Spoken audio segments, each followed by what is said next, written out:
Welcome to my cellar. I'm Tim Kask, and we'll talk about a few things gaming tonight, tomorrow, this afternoon, this morning, whenever it is you're happen to watch. And if you aren't already a subscriber, you should. Think about it anyway, because if you do, you get a free set of dice from Dice Fanatics. And they're pretty nice dice. And hey, you can't use more dice. That's our common addiction, is it not? Some of us like to have more dice than there are grains of sand on a yard of beach. All right, we're going to deal with a few questions here tonight. And then I'll go over my truncated schedule over the next several weeks. Okay, this is in reference to the Gygaxian that I was referring to. I was a kid when the second edition came out, and I found the books to be bland and dry. But as an adult, I got hold of the original game, and Gary's style immediately hooked me. It reminded me of the way my favorite authors wrote: Howard Powell, Raphael Sabatini, Alexandre Dumas. Gosh, he could turn a phrase. Score one for Gygaxian.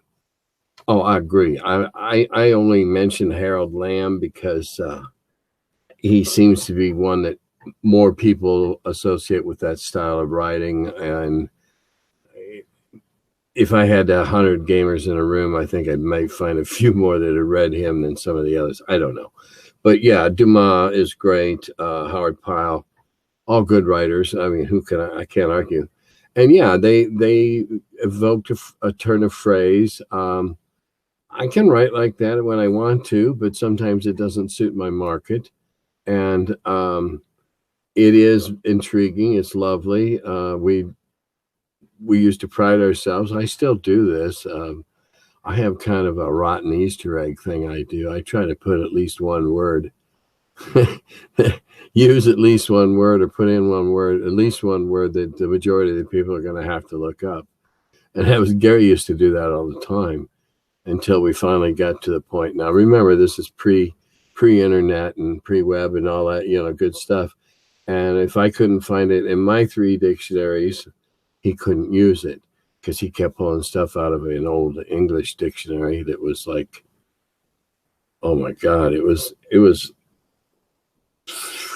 11, 12 inches thick, had a broken spine. And anyway, and it's the writing style that evokes the high adventure and allows you to fall into the milieu, into the genre, if you will. And great. It's just, I understand there's a podcast now that's going, they're going through Appendix N. So that's swell. They're going to find some of those people write like that. Some of them don't. Oh, I just saw something on the wall behind me that reminded me I'm done with that question anyway. So I'm going to interject. I just recently found out that, I knew Gamehole Con this coming year would be during Halloween. What I didn't know was it was Halloween fell on a Friday night. So the convention is throwing open the convention center where all the exhibitors are in the live dungeon, and then all the cosplayers to the public to come up and trick or treat. All of us vendors get to run loose. So I'm already planning up great things for that. If you're coming to if you're going to go to TotalCon, you better be there for Halloween. Next, for cons, I like the reward to be accomplishing a task, defeating the big evil guy, freeing the poor villagers, saving the world. Treasure, stuff, is something you find along the way. However, I do enjoy running an Indiana Jones let's go treasure hunting adventure from time to time. Do you have any advice for refereeing? Oh, nope, that's something got cut in there.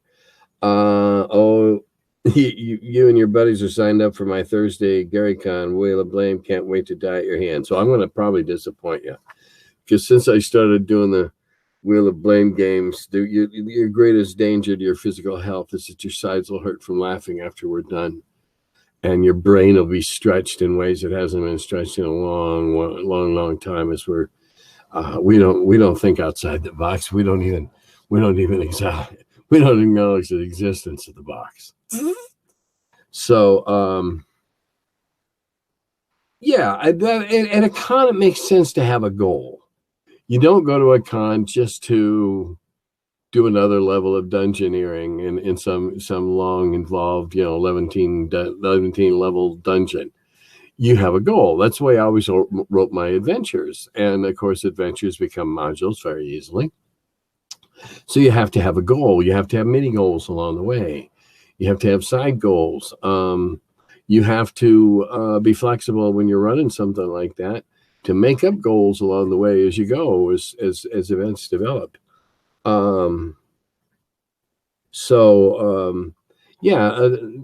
Treasure is good. Let's go find the lost treasure of the tyrannical whatever, reputed to be 6 baskets full of gemstones all the size of hen's eggs, chicken eggs, even pullets. That's a lot of jewels. So cons should be, because we're limited in time. I really don't like running a con adventure more than about 4 hours. I think unless you're having a whale of a good time, I think it starts to wear on the party itself. And I'm one for taking liberal breaks. And my Wheel of Blame's hardly ever run 4 hours, and I've not received any complaints yet, so we'll see how that goes. But you probably won't die. And if you do die, it'll be probably because your group did something so colossally stupid more than once that you used up all the damn near medic kit full of heals and cures and potions and what have you. But we'll have fun. I can promise you that. And if you don't have fun, I'll just beat you with a stick until I have fun. Okay, here's another one about Benny Two Spells. Benny Two Spells has managed to evade the authorities for so long because he doesn't leave evidence behind. First, he discriminates them. Hold on. Dry mouth tonight. I've got a coughing thing. So if that happens, I'll cover up the mic and turn away and be real rude. I'm trying to get over this cold before I go to a total con. I'll probably catch con crud when I get there. Not that it's their fault. Everywhere has con crud. He disintegrates him, and then he casts Gust of Wind and then tidies up the pile of dust. Except no. Some spells of wish could probably reconstitute some of that dust. Now, as you all know, I'm an advocate of AD&D, OD&D, but I'm certainly aware of the others, and I'm very, very much aware of Hackmaster because I love Jolly's Knights of the Dinner Table, and during their adventures, and no, it's not canon, it's not law, but it is very much the spirit of loosey-goosey, let's all go have fun role-playing. A pile of dust would be enough to be brought back if you had enough gold and a high enough priest, but it's a good idea. All right. Okay, we were talking about, I was talking about giving out bizarre treasures and then not having any way to get them home. And this gentleman, I'm assuming it's a gentleman from the handle, always had clay jugs full of honey amongst any time he put in grave goods. Because the Egyptians always left it in their temples and royalty tombs. And I think that's a brilliant idea. And I think you should just leave them willy-nilly. And before long, the PCs will think they're more valuable than they are. And if you got a clever PC, when they get back to wherever civilization is with some of this, they'll be hawking little bottles of it as special magical Egyptian grave honey, and like Little Big Man, the peddler, and Little Big Man kept losing body parts because he kept trying to sell people bad stuff. Well, you could go around selling this stuff, and Yeah, honey in the grave goods is a neat idea. In my case, the honey was considerably more than that. It was an underground apiary that had been sealed off from outside world for quite some time. The bees had mutated to about the size of cocker spaniels, and there were three types of plant life in the place of the apiary, and some were plants for healing, some were plants for brewing, and some were plants for less salubrious pursuits. And the bees had subdeveloped into three strains that each focused on one of the types of plants. So the honey was of slightly different colors, and each had different prospects. One was great for poisons and potions and stuff, or if you were very skilled medicine. One was just great medicinal stuff. Wow, do I feel good? And the other one was for making this incredible mead that actually had curative properties in it. So the potential for enormous fortune was there. And of course, afterwards, I have most of my fun just explaining what everybody left behind. Too bad you didn't have any buckets. But yeah, that's me. I'm cruel. I'm nasty. So what's to be expected? Okay, now I have a really interesting question coming up here. And I know it seems like I'm going kind of fast tonight, but probably because I'm more cogent in my thought processes. Anyway, do I have any advice for refereeing an intelligence sword in the hands of an adventurer? Oh, yeah. Intelligent weapons are one of my most fun things to fool with a party with. And no, I don't mean them simply for malevolent or even malicious, perhaps mischievous. We're coming down in the M's here, the degree of M. And the first off, when we used to, there were old charts and tables for generating this stuff, and we first determined how smart's the sword. If you didn't get a roll beyond a certain whatever, it just wasn't that smart, but it still had its pluses. And I believe that's the way it worked. And, it was supposed to be the very rare thing, because there was Stormbringer and some of the other swords that everybody wanted to emulate. And so, how smart's a sword? Okay, the sword's smart on a scale of whatever scale you use. Real smart, only sort of smart. Really, really smart is dangerous to the wielder. If you want to really get into this and do it in a method that cannot be faulted afterwards, should you ever be questioned how this came about, give the sword an ego. How high is its ego? How high is its intelligence? Okay, how high is the intelligence? How high is the wisdom of the wielder?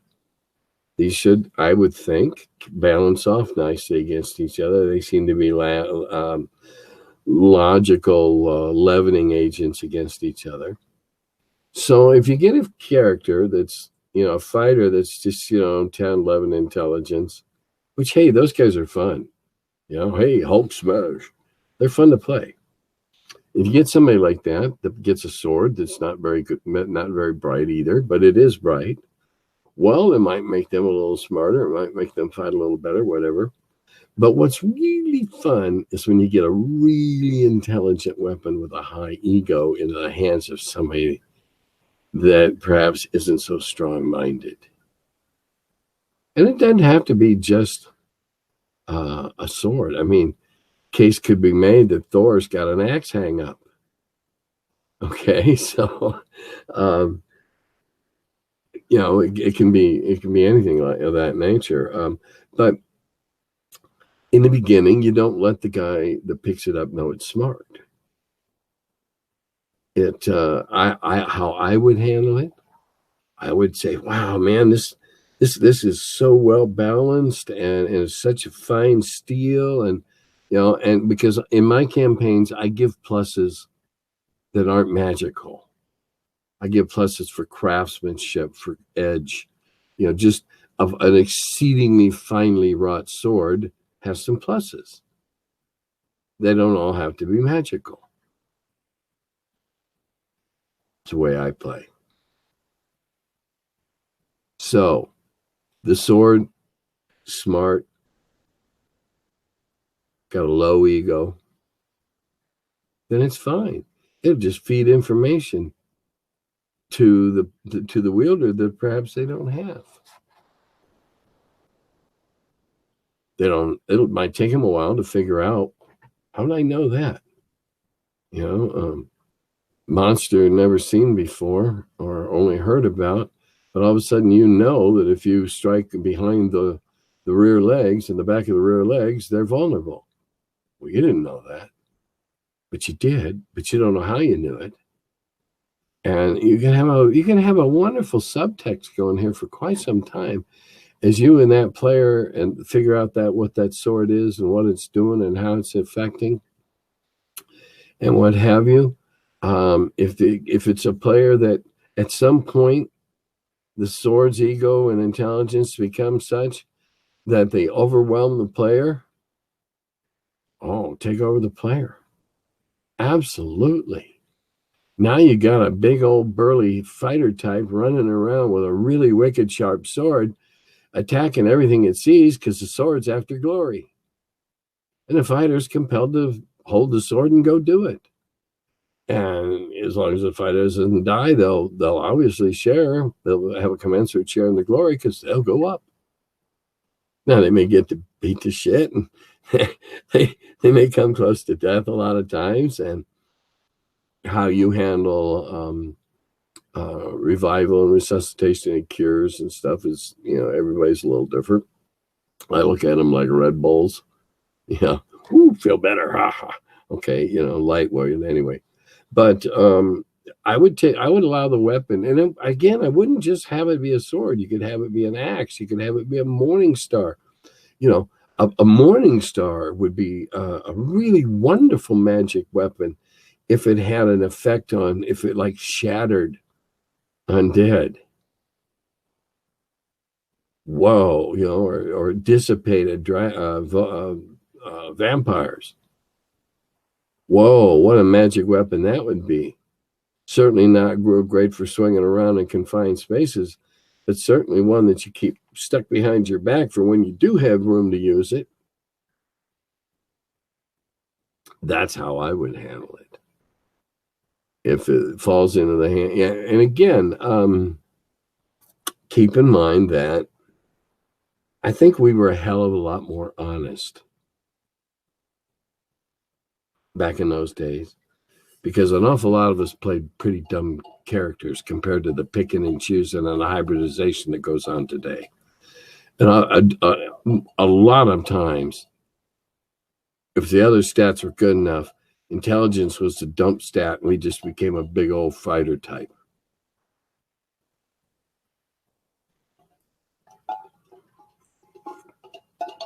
Those big old dumb fighter types are prime. They just become big meat horses that those weapons ride into battle and off to glory. Yeehaw! Like that novel where they had those little things that attach to the back of your neck, and I can't remember. I read it so long ago when I was a kid, but they made people move around at their command. Well, now you got a sword that's leading you along. No, come back here. No, I don't want to fight that guy. It's a basilisk, for God's sakes. That's how I'd handle it. Boy, I'll tell you what, Scythe still has its hooks in me bad. I must play 3 times a week. And if it's not game week, that means it's 3 times online. Some of it, we get together, of the 5 of us, whoever can play that night at 10:30, we get together 2, 3, 4, 5. Well, very seldom 5 of us. But we've been playing 3, 4 times a week. 3 times pretty much. And I'm still fascinated by the game. I still love playing it. And I still highly recommend it. And Rising Sun, that looks like an interesting new one. I just, it's come to my attention that an awful lot of people have subscribed. They follow me on Kickstarter. I guess they want to see what games I think are good games, which on the one hand is a compliment. On the other hand, it's a burden because maybe I like different kind of games than they do. But in any event, it's got to be frustrating because I haven't bought anything on Kickstarter in years, till just recently. I did just back one that just funded called Vindication. It looks good.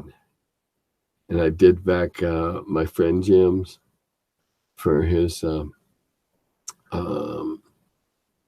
dystopian world supplement book. It's a generic. It's not tied to any one of the games. That's why I edited the damn thing, but I have to hop around carefully on how I describe it. Some of the game people just don't play. Some of the game company owners just don't play nice. Some of them behave like petulant children.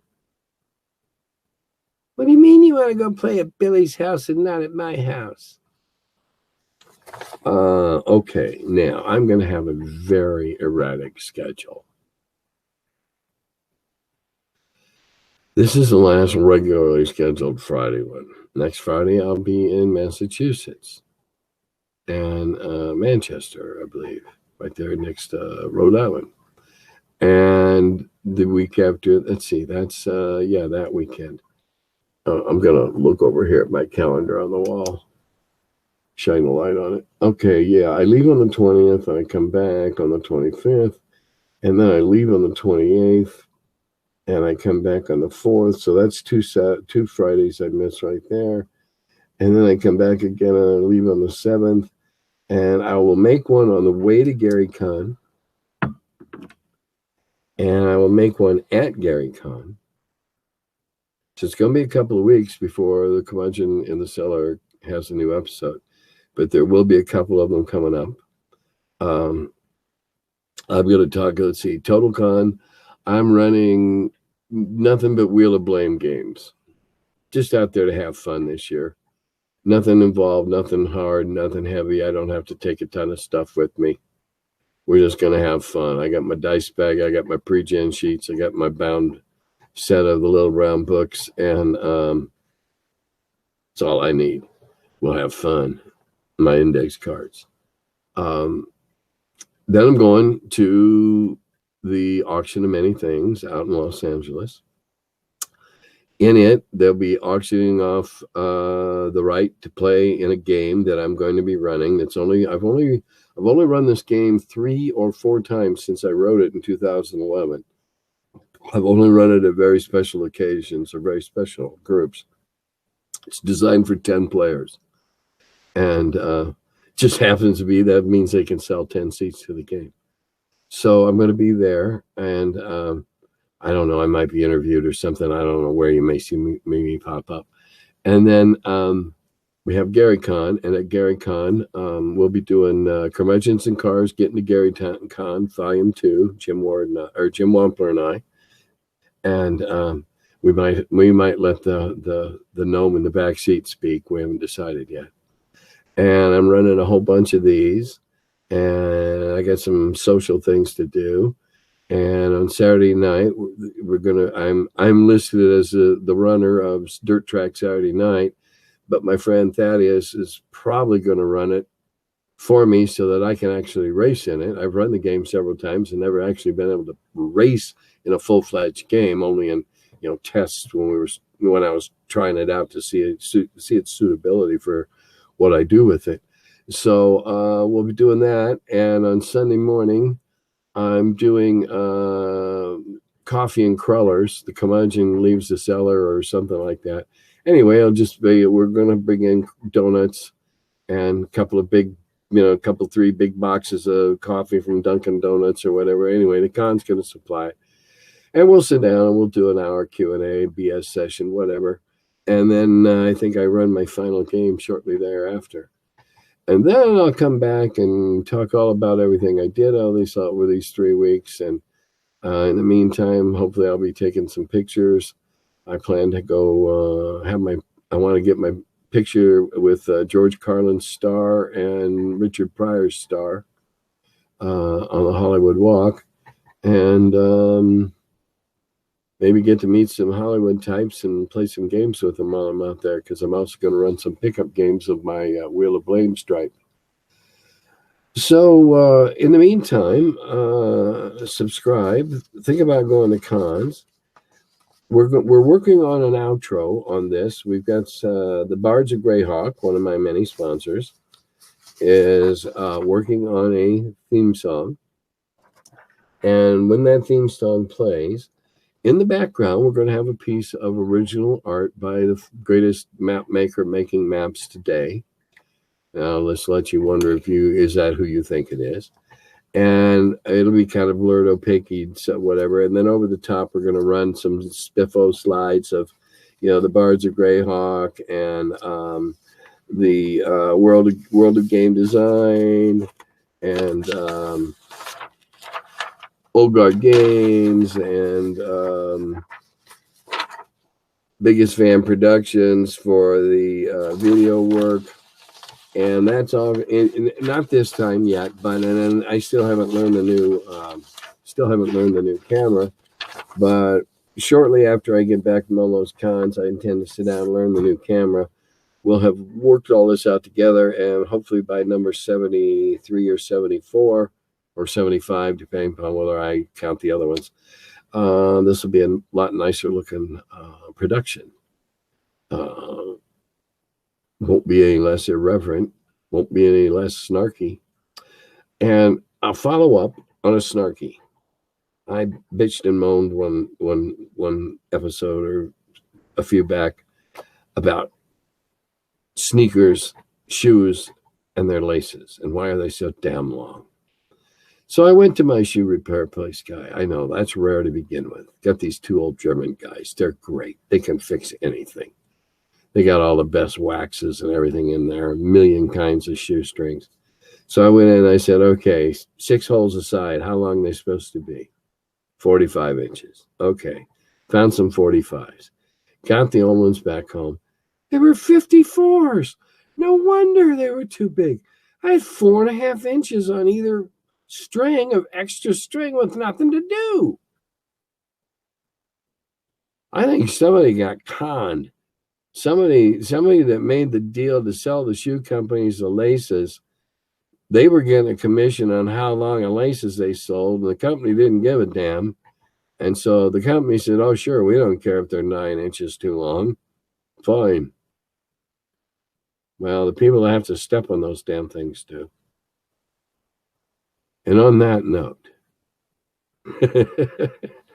I guess I'll say good evening. Again, Dice Fanatics. And if you become a new subscriber to this channel, you get a free set of dice from them. The Bards of Greyhawk, who are working on music for this and who have already published 2 CDs of very amusing, adventuring type music, one of which is right here with this great old school art on it, The Bards of Greyhawk. The World of Game Design, helping gamers bring games to the gaming public. Old Guard Games, okay, my new adventure that I'm involved in. And thank you very much for watching.